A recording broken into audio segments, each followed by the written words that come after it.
Welcome, everyone. I'm so pleased to see so many people interested in health and wellness. It's really refreshing to have people take ownership of their health. Oops.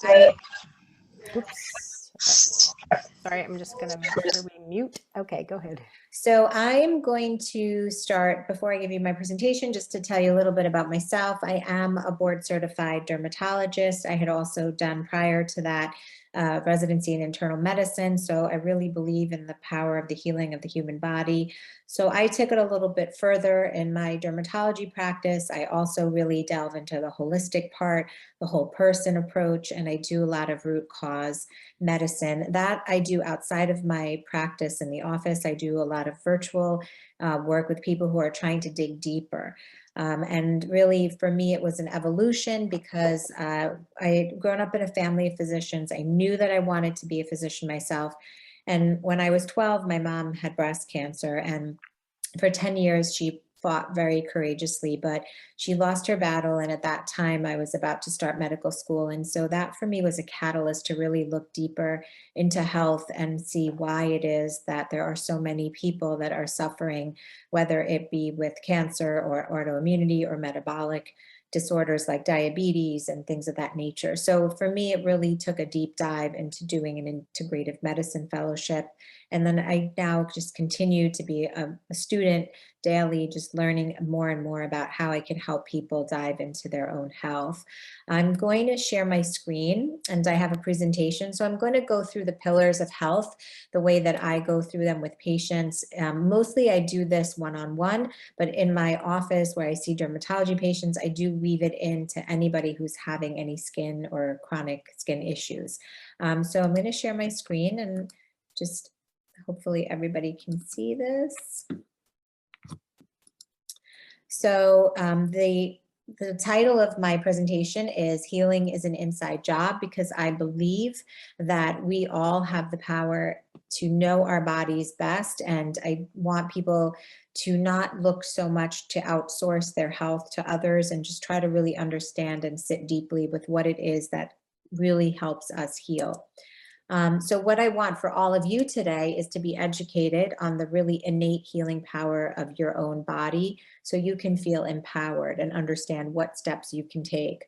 I'll give you a blueprint for optimal well-being, which really involves removing the barriers that prevent healing. So our cells, minute to minute, can really operate towards a state of healing and functioning for us, things that they do involuntarily we're not even aware of. So when things get in there are like barriers to obstruct our healing, that's when things occur. So I'm going to touch upon those. And this will hopefully allow for a shift that can really change the way you think forever about health. Just love to help people imagine a life of optimal health and vitality. The material in this webinar is really provided for your information only. It's not to be construed as medical advice. So really, most of what I'm going to say, I would like you to please consult with your physician regarding your unique physiological needs. This is a broad umbrella under which I'm educating. So as I mentioned, I did talk to you a little bit about my story. Most of it really was the emotional stuff that came up for me with my mom being diagnosed with breast cancer and just feeling really helpless in that. Not just did she feel helpless, but I felt helpless, not being able to know how to help her. This was somebody who was my hero growing up. She was also a physician. And so it was really hard to watch that journey. I also did, as a young child, suffer from acne and polycystic ovarian syndrome and anxiety, and was on medicines for my acne, like birth control pills and Accutane and antibiotics, all of which definitely had downstream effects in my health. So we all have a journey, we all have a story that leads us down a path that really helps us to evolve and help others. So this is how mine really started. I just love the human body. I feel like it's so highly intelligent. We were just designed and created to really work optimally without too much intervention. Our heart pumps over 2 gallons of blood per minute through many miles of blood vessels. We breathe in 2 million liters of air per day, and within seconds move it to every cell of our body, of which we have trillions. One cell has on the order of 100,000 to 6 trillion functions per second. And you multiply that by 50 to 70 trillion cells in the body. That's just really powerful. And we lose 25 million cells per second of our body, and we regenerate them just as quickly. So if you can just wrap your brain around this concept, which is only a fraction of what's happening, just imagine how much your body can do for you once you recognize how to even make it work more optimally by removing the barriers. So when I work with people, I always say it's not about perfection. I don't do things perfectly every day. Sometimes I don't drink enough water. Sometimes I don't sleep enough or manage my stress or eat the right foods. But it's just about having insight and getting 1% better each day. One goal, one action that you kind of align yourself with. So this was a really staggering statistic, and it's really important for everybody to really understand this. Before any disease ever is diagnosed in the body or shows up, it takes 15 to 50 years before it's actually manifesting. Things, especially like dementia, can linger on for 30 to 50 years before they become full blown. So we have a window of opportunity that allows us to really take charge of our health. Oh, sorry, I think something happened with my slides. I'm gonna just stop my share for a minute and then restart it. Sorry, everybody. Here we go. So what I really love to work on with patients, especially with one-on-one work, is to talk about the detox pathways of the body. These are the organs and the systems that allow us to remove waste and toxins from our body so healing can occur. And I'm going to go over that with you in a little more detail. We accumulate toxins from normal processes of the body. The normal cellular functions of our body, turning food into fuel, can cause a lot of waste. But imagine adding on top of that toxins in our air with chemicals and exhaust, the toxins in our water, our food, the paint, the furniture, the products, and even people that we surround ourselves to, because the energy that people bring into our lives can sometimes, for some of us, be toxic. They are unavoidable and they're ubiquitous, and they don't break down well in our body. But if we learn how to properly enhance our detox pathways, we're really able to maximize our health. It's estimated that babies are actually born with upwards of 300 toxins in their umbilical cord. I thought that was a really staggering statistic to even know that that's happening before a baby actually even takes their first breath. So if our drainage pathways are stagnant, in other words, if our colon isn't, if we're not having bowel movements regularly and we're constipated, that's a stagnant drainage pathway, then we accumulate those toxins and they interfere with the proper functioning of our cells. And every cell collectively makes tissues, and all these tissues make organs. So the heart, the lung, and then all of those organs come together as the entire body. So if we really break everything down and we deconstruct it, we need to look at our health on a cellular level in order to get peak performance. So what are the drainage pathways? Excuse me, were you hoping to be sharing the screen? Oh yeah, I have been. You don't see it? No. Wait. Oh shoot, I don't know what happened. Let's try again. I had been sharing. I'm sorry, you don't see it.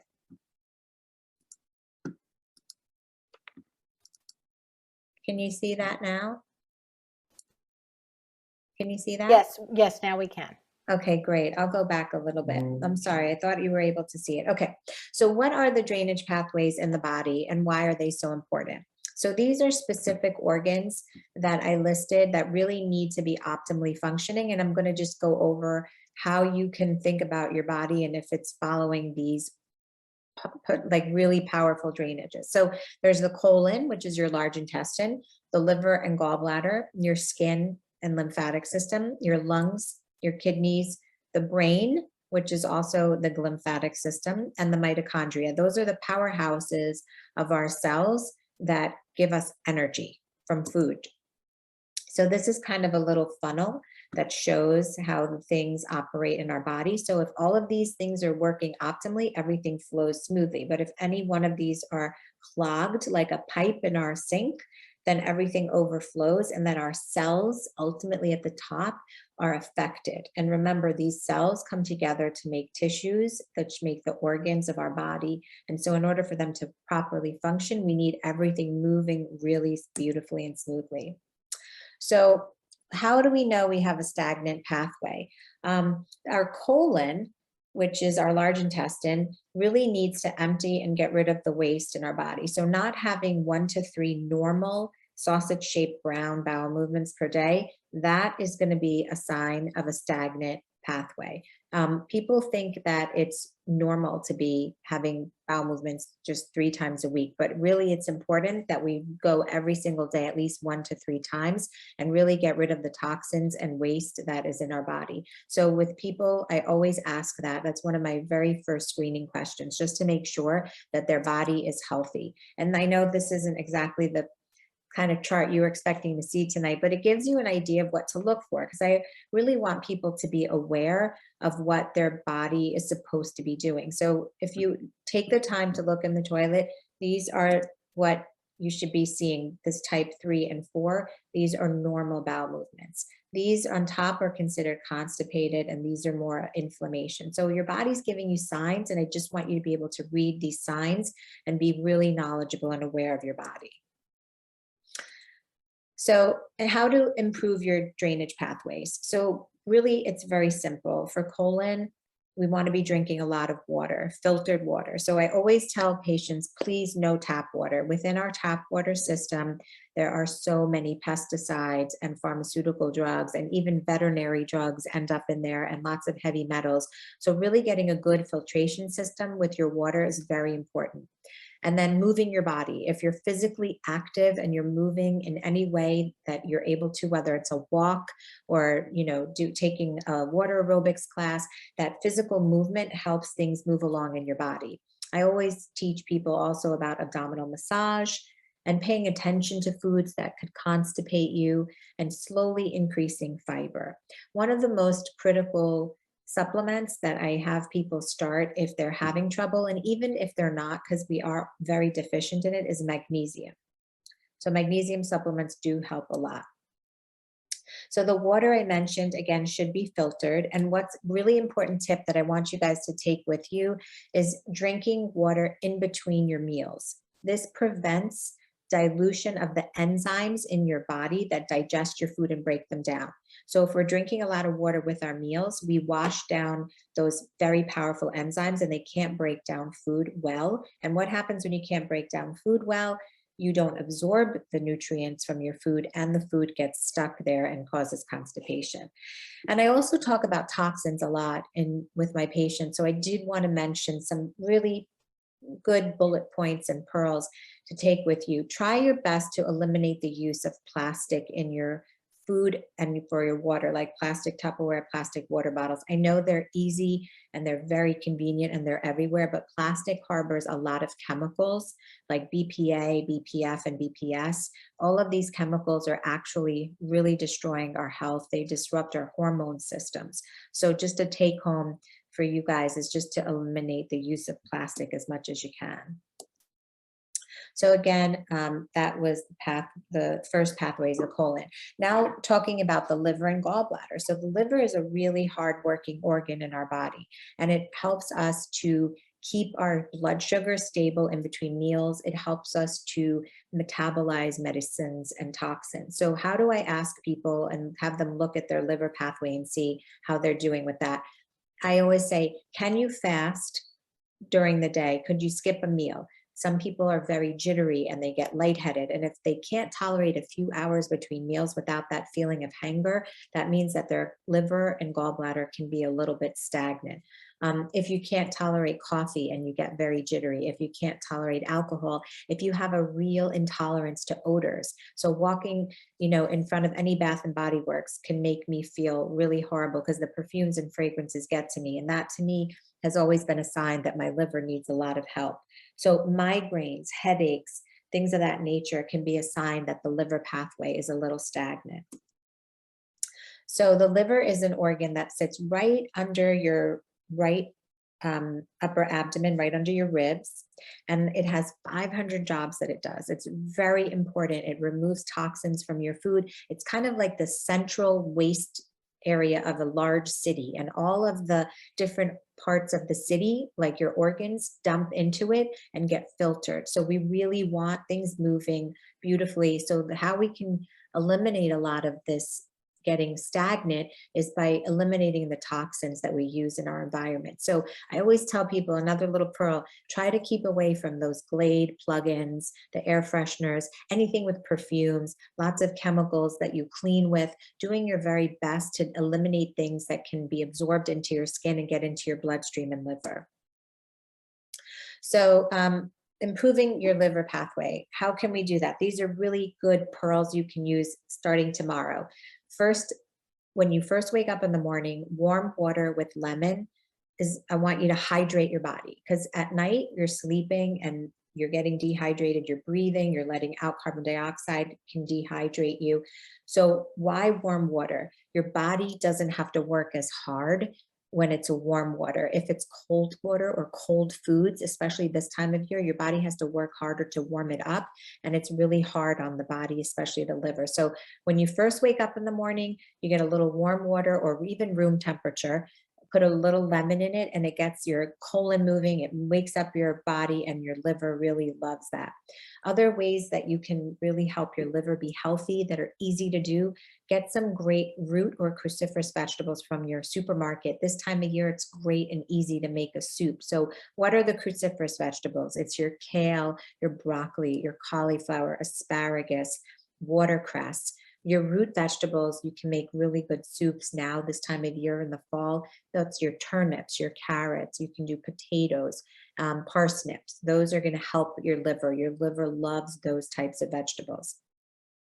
Anything that you eat that's bitter before a meal can really help your liver. Some people take digestive bitters, but what's easy for you to do is you take a little bit of arugula and you eat it before a meal, or even Brussels sprouts. They have a bitter quality to them. Some people also, which I really love, is take a little apple cider vinegar, dilute it in water. It also helps you with digestion, and it helps with metabolism, and it really helps even out your sugars. So a great tip I have for people in my practice who have problems with their sugar, whether they're pre-diabetes or diabetes, is have a little apple cider vinegar diluted in water prior to your meals. It helps you feel fuller faster, helps you digest better, and helps your sugars be really stable.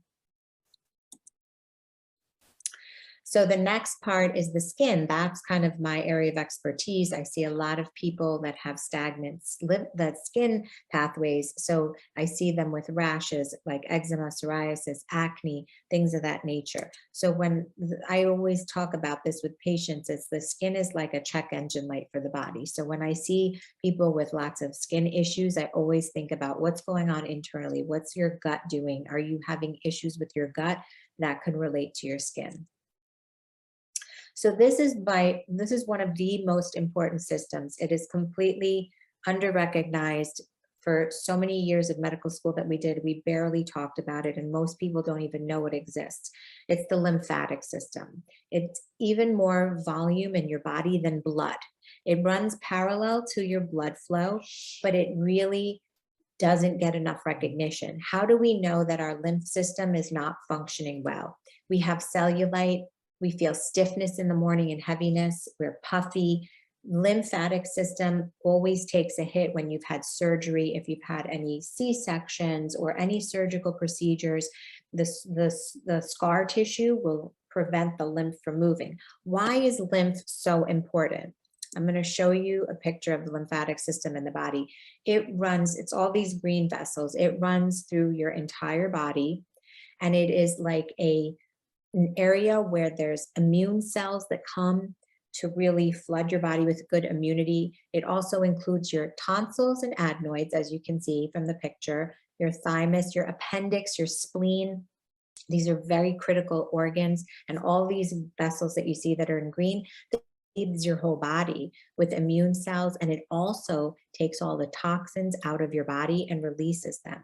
So working on the lymphatic system is probably something you've never heard of before, and it's no surprise because it's not an area that's really educated on in medical school either. But I have found it to be one of the single most important things to have people be aware of and understand to improve their health. So how do we do this? Again, you can take some notes, some easy things you can do starting tomorrow. You can order something from Amazon called a dry brush. It's about this big and it has just natural bristles. And there are videos that I can share that you can use to dry brush every day before a shower. It really shouldn't take you more than 5 minutes to do it. There's a very special technique, so it's important to do it properly, but you can take videos off of YouTube on dry brushing. Other ways you can do this for your lymphatic is rebounding. So there are these little, you can buy them again on Amazon for $40 rebounders. They're like mini trampolines that you can put in your home and you jump on them just up and down 5 to 7 minutes per day, because the lymphatic system needs to move. And the way it moves best is when you move your body, because it doesn't have a pump to move it any way better than moving your body. Infrared saunas, I'm not sure if many of you are aware of them. They're really great tools to have. You can have portable ones at home. They help you sweat and they help move your lymphatic system. Gua sha is a tool that's used a lot in traditional Chinese medicine. And that is a really small little jade tool that you can use to brush the lymphatic area of your neck.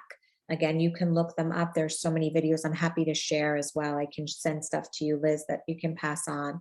Lymphatic massage is also something I can send a video for. It's super easy. You can do it at home. Another way that really works is diaphragmatic breathing. So I don't take enough deep breaths in a day, but just that deep breath from your diaphragm helps your lymphatic just move and get everything flowing. Standing desks. A lot of us now with the last 2 years have moved from being in office spaces or really moving our bodies to being at home on Zooms a lot. So sometimes people who are doing this for a living constantly on Zooms, I have them get a standing desk. So when they're doing a presentation or working with teams like in their office at home, they stand up and do this on Zoom. Epsom salt baths are also amazing. You could buy Epsom salt at your local pharmacy, really affordable. You put it in the bathtub and you sit, and that has magnesium, which is also relaxing. It helps your body relax and it's really good for your lymphatics. So this to me is one of the most important slides because nobody knows how powerful the lymphatic system is. Your lungs. So your lungs are a detox organ because every breath in and out is going to bring in oxygen and release carbon dioxide and other different things that we need to get out of our body. Any sort of respiratory issues like asthma, bronchitis, pneumonia, this has to do with your lungs. In traditional Chinese medicine, which is something I'm really fond of, they do say that the lungs hold the emotions of grief and sorrow. So a lot of people who are struggling with grief and sorrow in their life from any loss they've had do tend to wake up sometimes between the hours of 3 to 5 a.m. So I do ask a lot of my patients about sleep. I ask them all about it. Sleep is very important. And sometimes they'll say they wake up at a certain time every night. And so I try to screen to see if it's really the same time and if there's something they're holding on to, whether it's a loss of a relationship or a loss of a loved one or a loss of a job. So it's really important to understand that emotion and energy is held within ourselves. So how do we improve our lung capacity? Again, nasal breathing. I don't know if you guys are aware, this is another huge thing that most people don't know about. We should be breathing through our nose exclusively. A lot of times people are mouth breathers. You snore at night or if you wake up, you catch yourself with a dry mouth, that is not normal. That's something we have to work on. Breathing through your nose warms the air. It humidifies the air. It takes away the bacteria and toxins. So we've become a society of mouth breathers because of the way that toxins have affected our body. So really working on nasal breathing is important. There's an excellent book, if any of you like books on audio, called Breath by James Nestor. He takes a deep dive into his own journey about breathing, and it's really so enlightening. Trying to avoid chemicals. So again, no Glade air fresheners to plug in. Don't spray the Febreze or Lysol. These are all things you're breathing. Another huge thing I see all the time in the summer is people at the pool or at the beach, they're spraying the sunscreens. If I could just have you get a few bullet points out of this, this would be one of it for this presentation. Please do not buy sunscreens that are sprayed. Number one, you're breathing in all those chemicals into your lungs, which is really damaging over time. Number two, you are not getting adequate coverage for your sunscreen. It's not really getting where you need it to be. And number three, it's just getting in the air and everybody's breathing it in as well. So just avoiding any exposure to chemicals. Working on sorrow and grief, really important to, seek counseling and support groups, because it can definitely hold on to organ systems. Getting an air filter, a good air filter in your home, really important. Antioxidant rich diet. And then some people really love neti pot nasal rinses. I'm not somebody who does them myself, but for some people, they really work beautifully. So kidneys, another huge organ of detoxification. There are two of them. They sit right back in our back of our bodies, and they need to get a lot of hydration. So they need adequate blood supply. And when we're dehydrated, they don't get enough blood supply. Things that can show up if you have kidneys that are an issue: high blood pressure, smoking can damage your kidneys, blood sugar imbalances, certain medicines and stress, heavy metals. And these heavy metals can be found in so many different things. People have mercury in their mouth from fillings. Cadmium can be in cigarette smoke and pesticides, and lead can actually be in our water system. So that's why please drink filtered water. Okay, another really important pathway for healing is the brain and sleep. So a lot of us can have trouble falling or staying asleep. I'm sure if I asked you all, you'd raise your hands. That definitely sleep is something we could all work better on. Feeling exhausted when you wake up, wired and tired at bedtime. Why is it so important to sleep? Because when we're sleeping, we're not just restoring our bodies and just regenerating, charging our battery like we would charge our cell phones.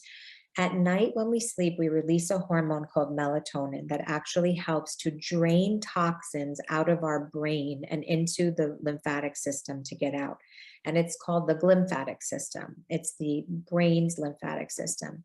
And this is really critical. So sleep between the hours of 10:30 to 1 a.m. is the most important. So some people are night owls and they push it and they stay up till 2 in the morning. And even if they slept 8 hours after, they still wouldn't be getting quality sleep. So I always urge patients to focus on their sleep. It might seem silly as a dermatologist to be talking about all of these things, but everything really has an interplay with people's health. So it's hard to ignore all these puzzle pieces. So the brain, getting restful sleep is really helpful. Believe it or not, the one thing that you can do to improve your sleep, that you can just start first thing in the morning, is getting outdoors in the early morning sun.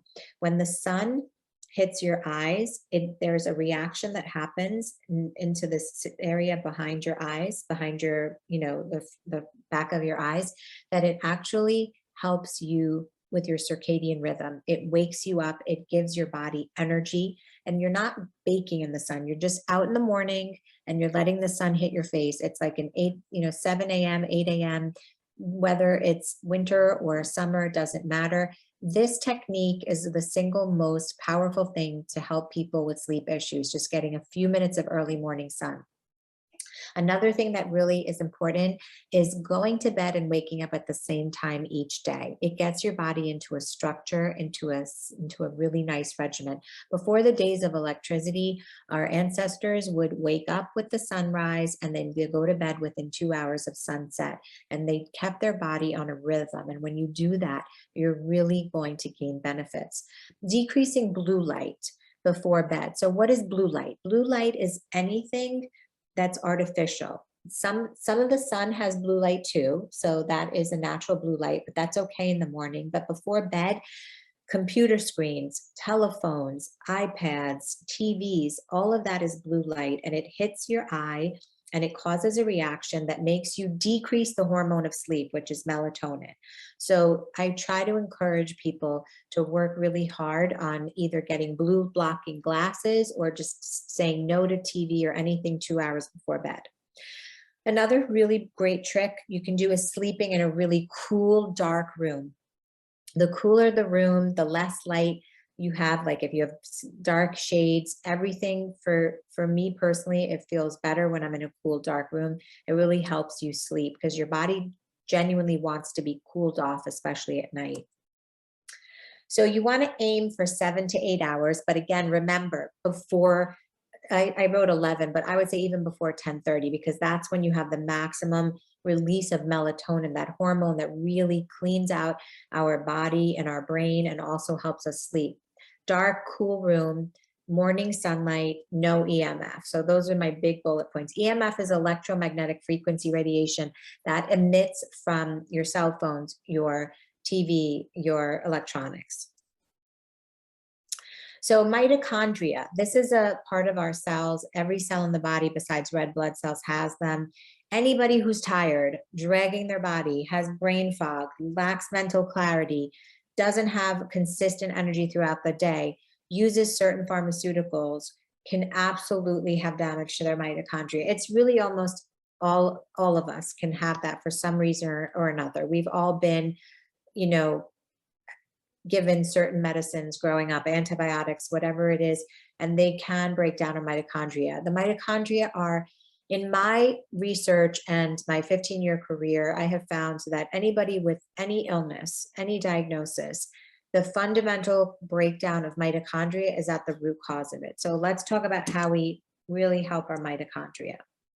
One of the best things you can do for mitochondria is exercise, moving your body, and it can look like anything you want.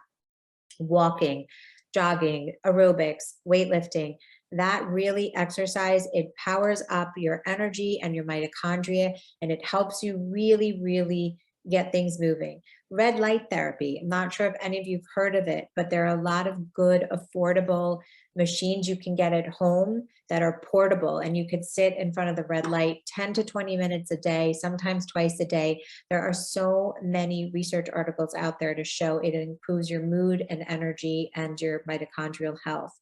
Avoidance of toxins. Toxins will poison your mitochondria. So all of the things we talked about, you know, decreasing your exposure to as many chemicals as possible, getting an air filter.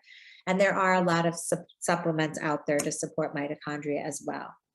So how do we optimize our pathways? We want to always get to the root cause of our health issues. So if we're struggling with chronic disease, we want to know why it's happening at the root cause. And a lot of the things I talked about can get to the root cause. We really are bio-individual and we need personalized precision medicine. I urge you all that when you go into a doctor's office, that you try to really have a connection with your doctor. Really tell them the things that you may not think are important, but they could be things that you are struggling with in your health. You want your doctor to have a relationship with you that's very personal, so that they can understand the things that's going on, not just writing a prescription out and handing it to you and telling you to come back in 3 weeks. It really is important for them to understand your health. So what the 4 main things with root cause that I talk about with patients is emotional and childhood trauma. So trauma can be anything. It could be divorce of parents. It could be bullying. It could be a fire in your home. These things really I dig into deeply with patients because I find that it is one of the most powerful things that leads people to have any sort of illnesses, including skin. Lots of the bacteria and parasites and stuff in our body that we, you know, may not be diagnosed with, whether it's Lyme or other things, environmental toxins. So I teach people about, there's an app that you can write down the name of. It's called EWG. You can get it free on your phone.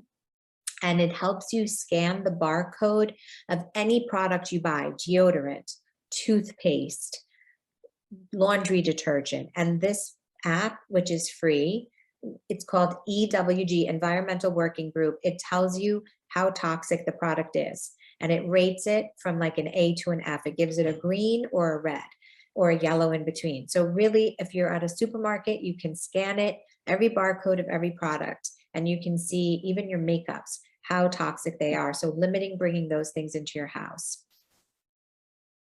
What I always like to touch upon is people think that their genetics are really the biggest issue when it comes to their health. They think, you know, since my mom had breast cancer, that's going to be my destiny. Since my dad had such and such, this is my destiny. But what I really want to really impress upon you guys is that the research has shown that your genes actually have less than 15% to do with anything that your health outcomes manifest.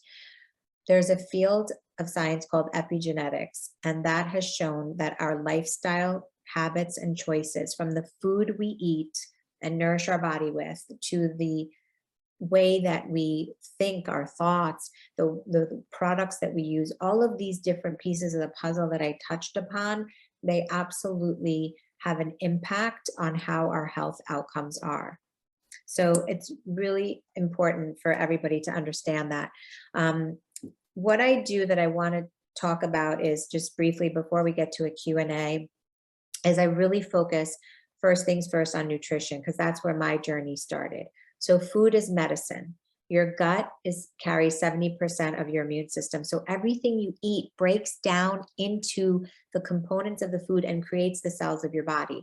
So really, I want you to work very hard on reading labels and ingredients. With this EWG app, you could scan your foods as well. I want you to eliminate any refined or added sugars. Look in the ingredients. Even tomato sauce has added sugar, so try to buy ones without that in the ingredient. Look at your ingredients for high fructose corn syrup. There are plenty of even simple things like ketchup that we bring in our house that is riddled with sugar, and that all damages our immune system.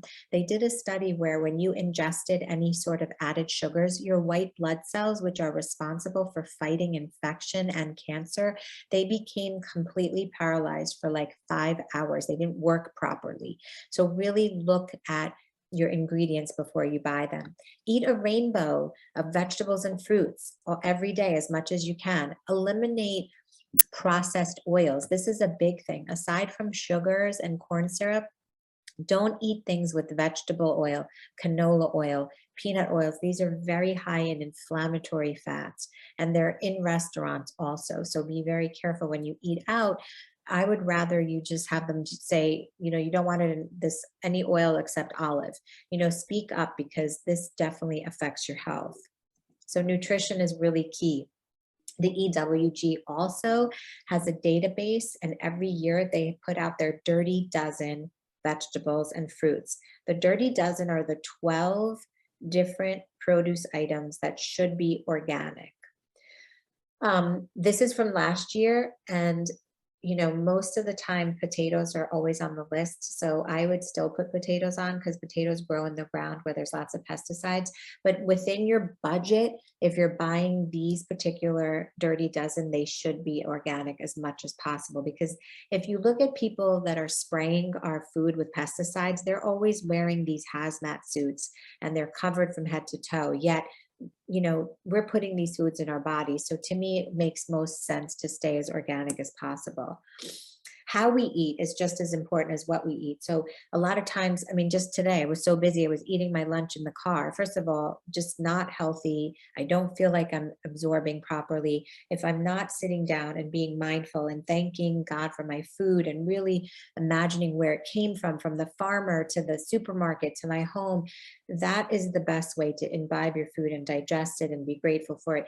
When you're eating at your desk, on the run, you know, in between dropping off kids in school and work and all the things we have to do, it really isn't the best way to get your nutrients. So what you eat and how you eat. Toxins, which I mentioned, that can flood your body, including your liver. This is a list. You could take a screenshot, just a few things that are found in common everyday products that we use, from our makeup to our deodorant, to our toothpaste, to our shampoo, to our soap. Believe it or not, the Dove white bar soap, which you would think is so great because it looks like it has no toxins in it, it's clear, it has dyes in it. So this is where that EWG app comes in super handy. Really looking at ingredients in your products, from fragrances to talc. Teflon. So Teflon is on this list. This is something I tell patients every single day. If I could tell you to throw away one thing in your home, it would be your nonstick pans. And I know that's hard because they're so easy to cook with, but the Teflon is actually like a forever chemical that gets into our bodies. So stress, I always work on stress with people. Hormones of stress can absolutely damage our health. So really working on gratitude journals, prayer, yoga, meditation, and this wellness community that you have is so wonderful for that. But stress can be really damaging. Every single patient that sees me for skin issues always says that stress makes their skin worse. So really, really finding a way. You can never eliminate stress in your life. The last 2 years has definitely shown us that, but you can find ways to manage it in any way that works for you. Again, exercise, moving your body, doing it regularly. Don't forget, it moves your lymphatic system, and it really is important to help with muscle and strong bones. Your thoughts. This is something I work on a lot with people. The way you look at the circumstances in your life absolutely can dictate the results you have. I never really knew about this until about 5, 10 years ago when I started to study like mindset and neuroscience and the work of Dr. Joe Dispenza. If you guys have never heard of him, you should write his name down, Dr. Joe Dispenza, Dispenza. He's amazing. He has a lot of free YouTube videos.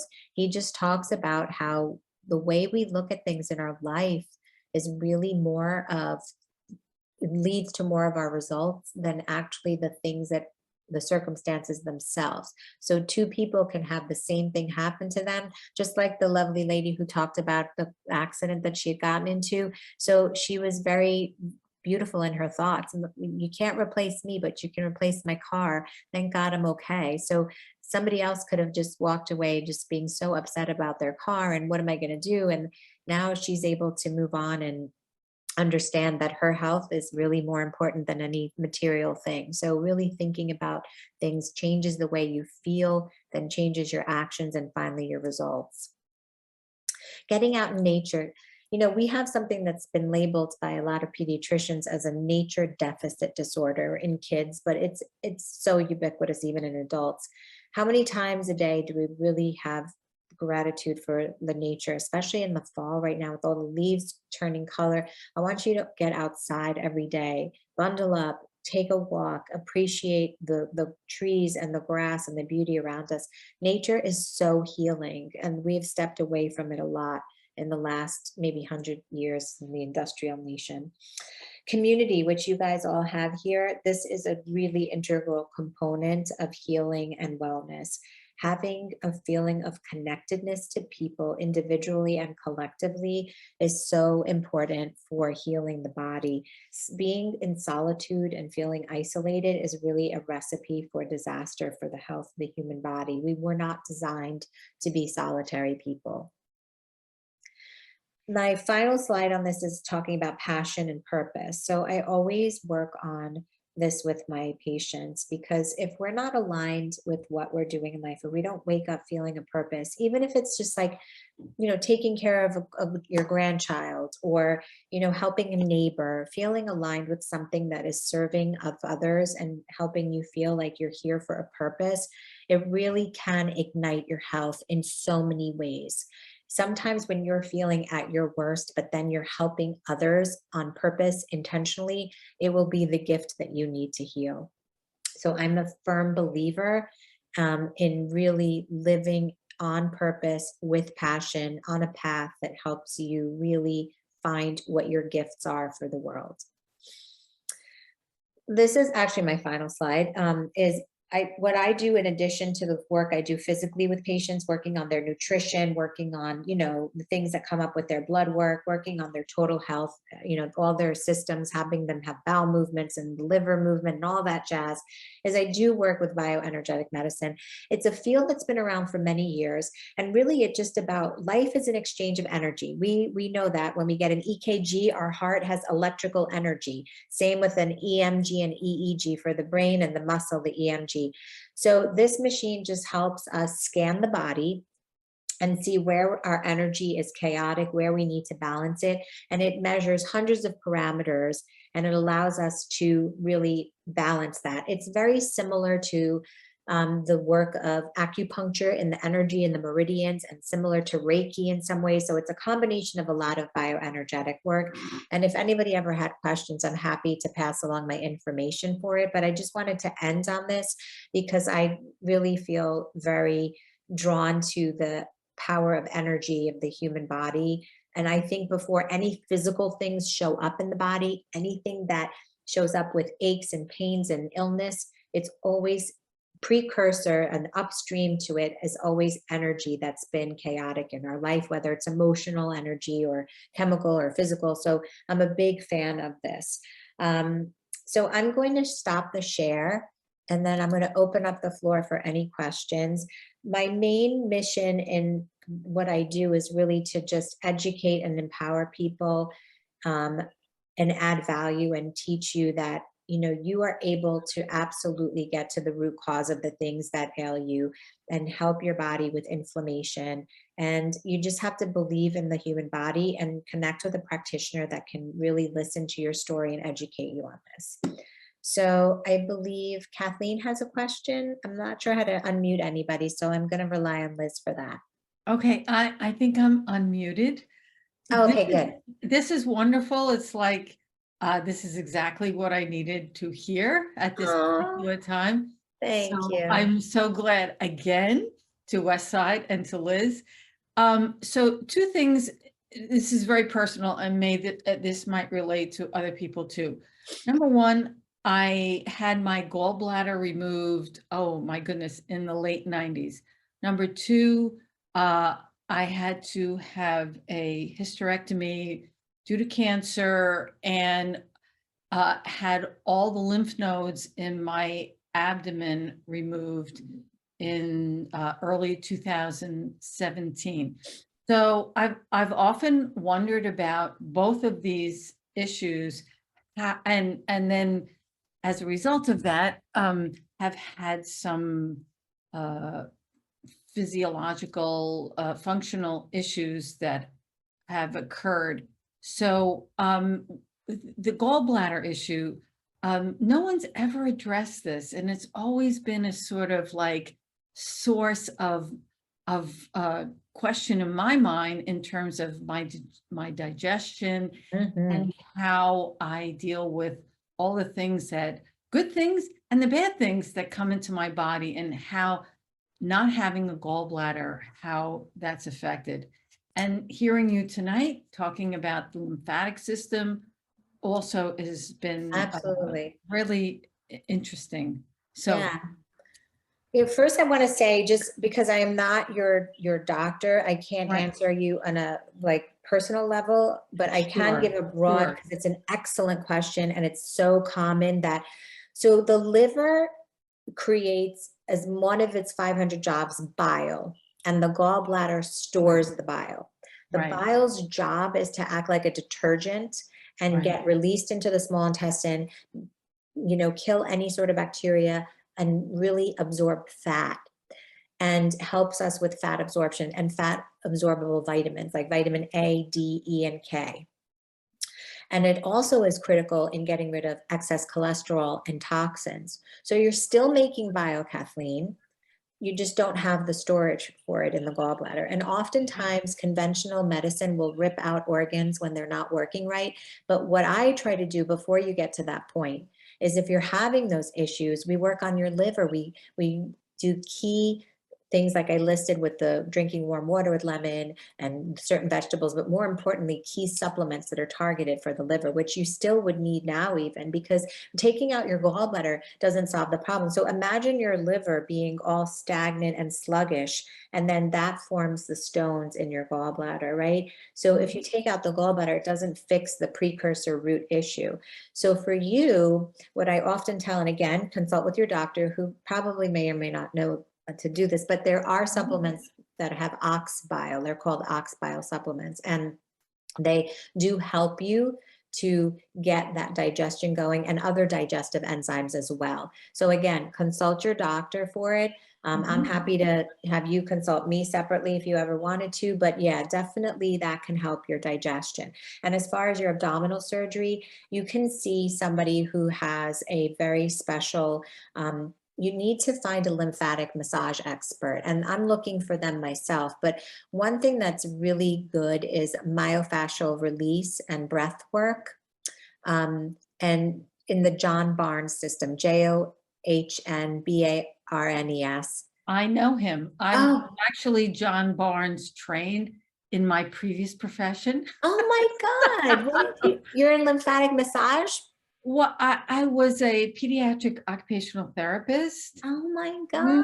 prior to 2002, and then I made a career change, but I was John Barnes trained. Yeah, so That was before I had issues. So this is great. yes, his work is amazing, and there's practitioners on the website you can look. Another thing that's amazing is just to release what I'm getting, actually, believe it or not, this weekend getting certified in is something called neural therapy, and I'll write it in the chat. And Okay. that's a way to release scar tissue. Let me make it to everyone. So you can look up a practitioner of neural therapy, of which I will be one soon. But neural therapy is basically when you have scars in the body, they block the flow of lymphatic system in the scar and the fascia. So it's really important to work on those scars. So neural therapy is one way to do it. Lymphatic massage is another way. So yeah, I think there's so many ways around that. So I think that would be what I would focus on with you. I hope that answers your question. Absolutely. Thank you so much. Can you I'm put so your- glad I'm here tonight. Yeah, that's awesome, Kathleen. Thank you, because I'm sure you're not the only one. Yeah. Could you just put the best way to connect with you? Yes, absolutely. I'll put In the my chat. email, Dr. Yep. I'll do that. Thank you. Gersh. Thank Yeah, you, Valerie. my Yes. pleasure. Anytime. I'm happy to connect with any of you. Dr. Val Gersh at Gmail. Somebody asked you where my practice, asked me. So I practice at Metropolitan. If you wanted to see me as a dermatology patient, like a skin check or something like that, that's Metropolitan Dermatology. I'm in Mahwah and Teaneck, but I can leave the Mahwah office number and you could all call there if you wanted to see. If you needed to see me like for more holistic stuff, then you can reach out to me via email. I'd be happy to connect with you that way. In the practice that I'm in Mahwah, that practice does take most insurances, including Medicare. Somebody had asked that. So somebody had a question about a shampoo. Was there any specific question? Yeah, I did. Yeah, like you go into a beauty parlor, for example, you can almost smell the chemicals when you walk into a beauty parlor. I do like to get my hair done, don't get me wrong here. But I am trying to figure out what is the safest shampoo that I could use that will not, cause any harm to me. Yes, that's an excellent question. And that's where the EWG app comes in too. So I like, believe it or not, I use a company called Oromare, I'll write it down. And I use their soap. Like my grandpa, like when I was growing up, he would wash his hair with soap. And so I'm still working on finding the perfect shampoo, but I agree with you. There's so much. Anytime you smell like the fragrances, that's 1,000 chemicals right there, right? So Oromare is a shampoo that is really pretty clean. It uses a lot of Ayurvedic stuff. But if you go to like any health food store, you can scan the barcodes of their products and really look into that. I know a lymphatic massage expert in Pennsylvania. She's a little far for any of you go to, but she swears by baking soda shampoo. But I tried it. It's very hard to do baking soda and water and get any sort of, in my hair at least, to feel clean. I use the old-fashioned shampoo called Prowl. It's been around since I was a little Prowl, yeah, sure.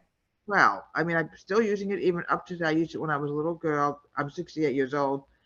But I sort of like to use the old-fashioned kind of stuff as much as possible. Because some of the new modern stuff is just loaded with leaching chemicals. Yeah, I'm not sure. I'd have to look up Prel to see what ingredients is in that. But I do remember Prel for sure. Yeah.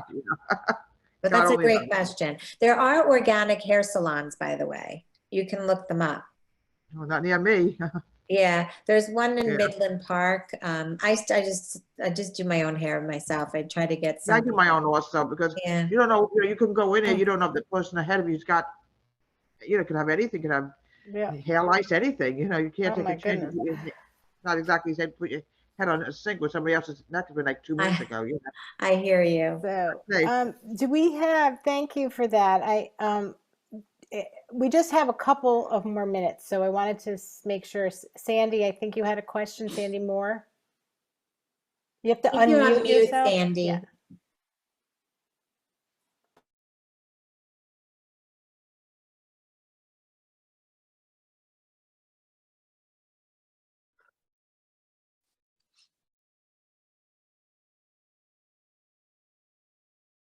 Mhm.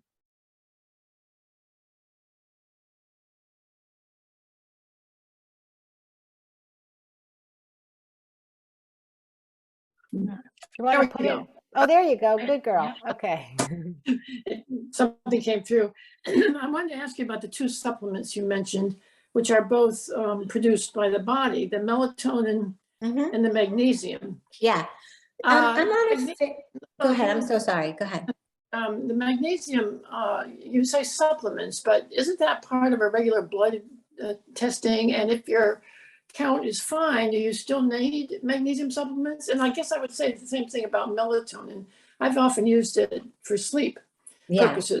And I know there's disagreement there and you shouldn't use it forever and blah, blah, blah, but it is produced by the body. Is that enough, or how do I know I need a supplement? That's such a great question. So magnesium in the blood work is often going to show up as normal because the body has a compensation mechanism that allows it to be in the blood in normal levels because the body's so intelligent. But the real test of magnesium is something called an RBC magnesium, and no doctors do that. It's quite expensive. And really over 80 to 90% of us are deficient because magnesium is used so much in the body's different functions, and it's depleted when we're stressed. And don't forget, our soil doesn't have as many minerals anymore. So you can eat magnesium rich foods, but like we would have to eat 10 bowls of spinach, whereas our grandmothers would eat one and get the same number of nutrients. So for me, I think as long as you don't have any kidney issues, like your kidney functions are normal, taking a good magnesium supplement is important, but every magnesium is made differently. So there's certain types of magnesium. There's oxide or citrate, which are good for constipation. There's threonate, which is good for the brain. So the recommended amount is usually not more than 325 milligrams a day of any magnesium. And again, there's so many different brands and types that you can talk about with your doctor. Again, they may not be well versed in supplements.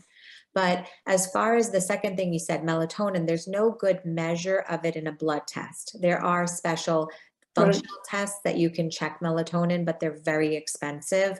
And I'm not so much a fan of melatonin on a regular basis. I do think it has its place with certain things, like if you're struggling with acute insomnia for some situational reason, and it can be good at bedtime. It's actually proven to be excellent with COVID so that there's no invasion of the lung. Early on, people were studying it and it was very good.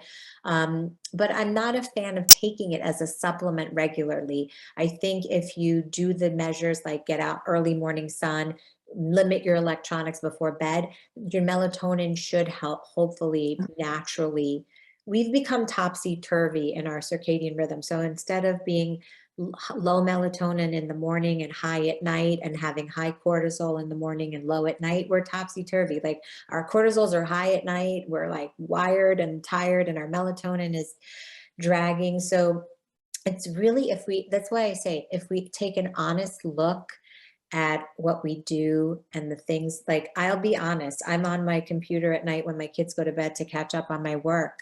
And I'll be honest, I don't get my morning sunlight enough. And I'll be honest, I'm not drinking. So if we honestly look at our lives and we say, how can you don't need a supplement for that. It's just taking an honest look. And some of the things are just so basic. So keeping it basic is so critical for me to look at that stuff, because people are taking, including myself, 150 great, awesome supplements. But what does it all mean if you're not doing the basics? Oh my goodness. Thank you so very much, Dr. Valerie, for just a beautiful presentation and so informative. And my mind is spinning with really excitement. friends who have asked, this was recorded, and all of our recordings live on our YouTube channel. I would just encourage you to head over to our website, and I often link the YouTube channel in those weekly emails that I send you with the upcoming programs. There's always ways, and this is going to be a keeper one to access with all the just generous information that you have offered us. Oh, this was wonderful. My pleasure. Thank you so very much for your time. And friends, as you go out into your evening, it is always our wish that you be well. And we hope to see you again next week. Thanks, everybody. Hope to see you soon. Thank you. Thank you. Bye. Thank you very much.